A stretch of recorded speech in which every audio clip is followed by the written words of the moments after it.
acá junto a ustedes en el Mangú de la mañana, esta casita entretenida, divertida, informativa y con temas que se desarrollan en el país, que inquietan a la población y por supuesto que lo asumimos acá con invitados especiales para entrar en contexto con la misma y que sea un aporte por supuesto valioso y didáctico a toda nuestra teleaudiencia. Vamos a dar la bienvenida esta vez al economista Alejandro Arredondo, es un gran colaborador del programa, para analizar un tanto el impacto que trae consigo esta reforma fiscal, Alejandro, porque la población debe conocerla por demás, ¿no? Porque es imposible de repente detenernos al conocimiento de algo si desconocemos por completo la implicación que trae consigo en diversos órdenes. Vamos a mostrar un material que, con tu anuencia, por supuesto, para que entremos ya en este ambiente de conocimiento, pero también de actualización ante el tema de la reforma fiscal.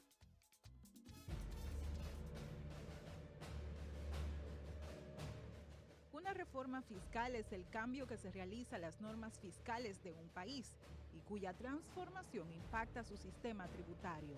En 1979 se pactó una reforma fiscal en la que se implementó el impuesto al valor agregado, IVA.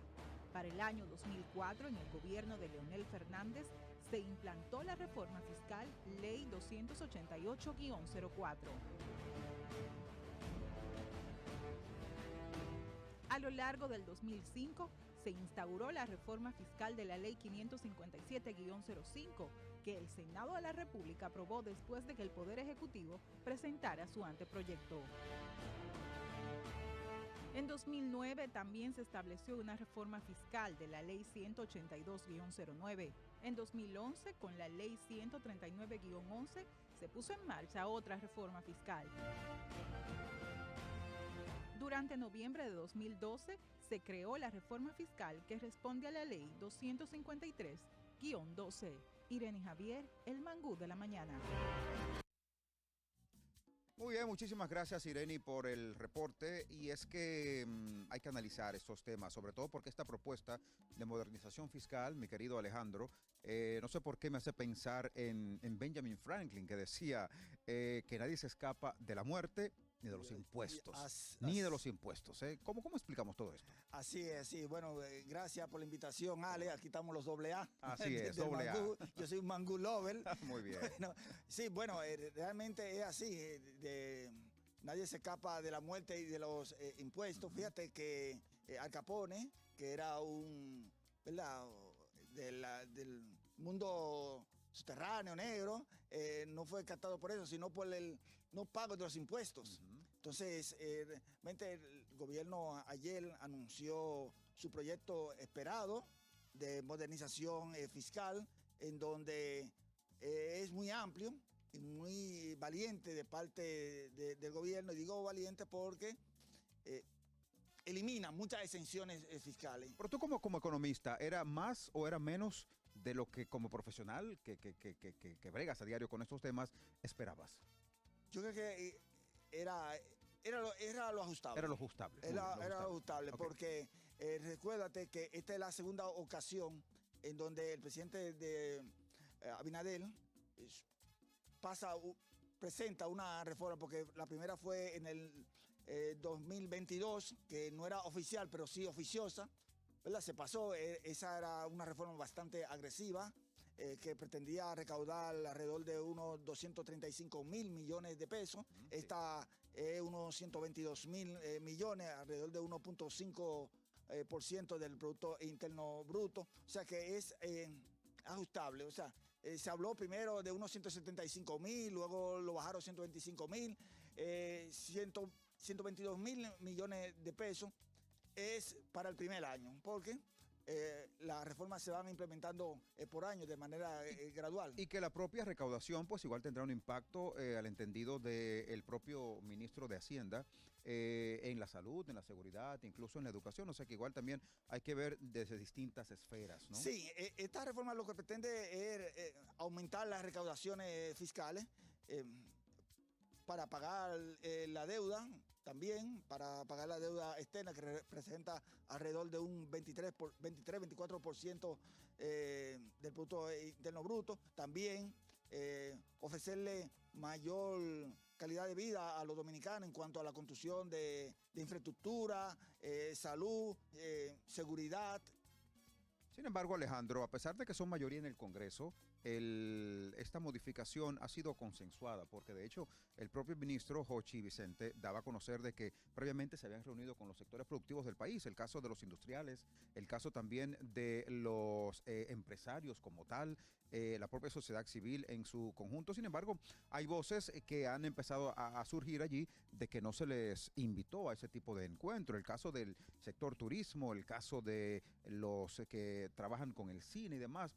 O sea, hay que ver también, porque a mente que es una propuesta, ¿cuál será la implicación que trae consigo en caso de ser aprobada tácitamente como esta? Porque el propio ministro decía, no le devalúen cláusulas, déjenla tal cual, porque ya se ha estudiado previamente. Sí, es el temor. El temor es, ayer se presentó esa propuesta. El asunto es cuando vaya al Congreso, que ahí viene la capacidad de lobby, de rejuego entre los diputados, los senadores, con los sectores productivos, Sí, sí, sí. porque independientemente es una reforma que se venía ya trabajando de hace mucho tiempo. Te digo que en el 2022 se sometió una que se presentó, se pasó, Claro. pero eso se venía ya trabajando de hace tiempo. Pero hacía falta esa reforma. Y era necesario. Claro, totalmente. O sea, todos los totalmente. economistas, no conozco ningún economista que dijera que no estaba de acuerdo con una reforma fiscal, porque el país tenía que avanzar y tenía que, para eso, entonces,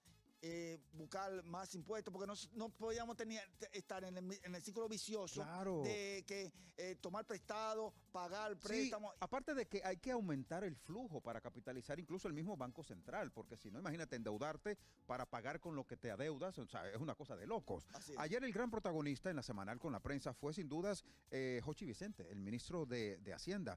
Quiero compartirte a ti, compartir a los televidentes parte de lo que ayer, a modo de resumen, se pudo anunciar y dar a conocer. Veamos. Esta reforma no es en contra de ningún sector, es a favor del país. Estamos comprometidos con realizar las transformaciones que cambiarán de manera positiva a nuestro país, de dar un gran salto para mejorar la calidad de los servicios públicos e infraestructuras y convertirnos en un país plenamente desarrollado. Para esto, necesitamos unas cuentas fiscales sanas. Todos los dominicanos, todos los que estamos aquí presentes, soñamos con un país que garantice servicios de calidad en salud y en educación, un país seguro, ordenado, con régimen de consecuencias y reglas claras para todos. Este país que deseamos no solamente es posible, sino que está más cerca de lo que algunos creen. Y para alcanzar este objetivo se necesita el esfuerzo conjunto de todos nosotros, sector privado, sector social, sector público. Si somos capaces de trabajar juntos y tomar las decisiones difíciles con responsabilidad, podemos ser uno de los países desarrollados de la región en tan solo 12 años.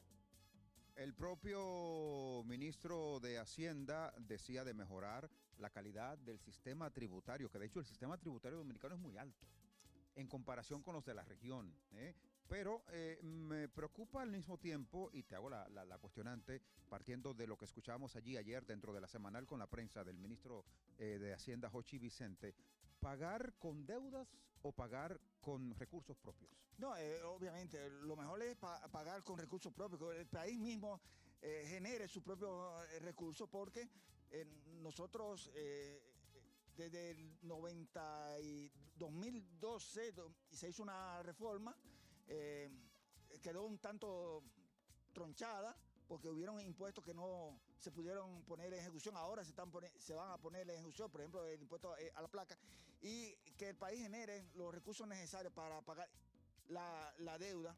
Las deudas siempre van a ser necesarias, ahora depende de cómo la utilice.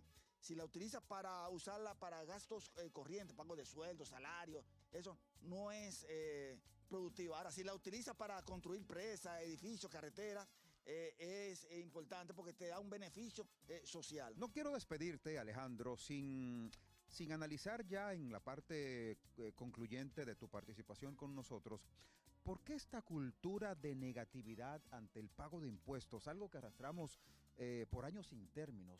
¿Por qué? ¿Por qué no cambiar ese chip?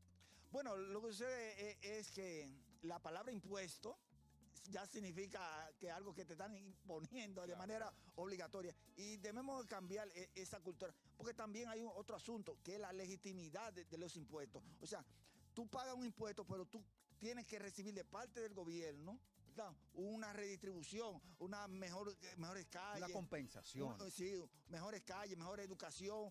Y a lo que aspiramos como dominicanos es a tener una mejor educación, que los niños de la clase media, entonces, vayan a las escuelas públicas. Decía un alcalde de Colombia que un país desarrollado es aquel en donde su clase rica pueda viajar en metro. Uf, imagínate, es una utopía, ¿eh? Sí. Una utopía que puede ser posible acá en el país si continuamos pues con esta visión que ya los pasos agigantados se han comenzado a ejecutar. Alejandro Redondo, economista, colaborador importante de la casa acá, analizando el tema de lo que implica esta reforma fiscal. Al menos el proyecto ha sido allí planteado en el día de ayer en la semanal, y por supuesto que acá hay que analizarlo para que ustedes con nosotros pues podamos ir entendiéndolo y analizándolo poco a poco. Gracias, Alejandro. Sí, Enhorabuena, siempre es un gusto tenerte en casa. Vámonos al desayunador. Allí está Diana, adelante.